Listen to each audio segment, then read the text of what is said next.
സ്വന്തം വീട്ടിലേക്ക് നിൽക്കാൻ വന്ന പിന്നെ എവിടെയെങ്കിലും ഒന്ന് കറങ്ങാൻ പോയില്ലെങ്കിൽ ഒരു സമാധാനം കിട്ടില്ല. ആങ്ങളാരെ നാത്തുമാരെ അങ്ങനെ മൂട്ടിക്കൊണ്ടിരിക്കും, പോവാമെന്ന് പറഞ്ഞു. അങ്ങനെ ഏതായാലും മമ്പുറം മക്കാമിലേക്ക് പോകാൻ ഉമ്മാക്കൊരു നേർച്ചയുണ്ടായിരുന്ന കാരണം അങ്ങോട്ടേക്കും കൂടി ആയിട്ട് ഇന്നൊരു യാത്ര പോയി.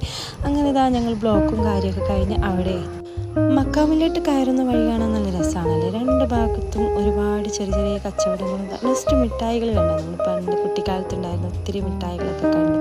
അങ്ങനെ അവിടുന്ന് എന്ത് ചെയ്തു, സിയാറത്തൊക്കെ കഴിഞ്ഞ് ഞങ്ങൾ നേരെ എന്ത് ചെയ്തു, തൂവൽത്തീരം ബീച്ചിലോട്ട് പോയി. അവിടെ എത്തിയപ്പോൾ തന്നെ ഏകദേശം നന്നായിട്ട് രാത്രിയായിരുന്നു. അങ്ങനെ അവിടുന്ന് കുട്ടിയൊക്കെ കുറച്ച് കളിക്കണം എന്നൊക്കെ പറഞ്ഞ് അതിൽ കയറി. രാത്രി ബീച്ച് വന്നിരിക്കാൻ വേറൊരു വൈബാണല്ലേ, നല്ല രസമാണ്. നല്ല കാറ്റൊക്കെ കൊണ്ട് പോപ്കോണും കോഫിയൊക്കെ കുടിച്ച് അടിപൊളിയായിട്ട് എന്ത് ചെയ്തു, കുറച്ച് നേരം അവിടെയൊക്കെ ഒന്ന് സ്പെൻഡ് ചെയ്തു.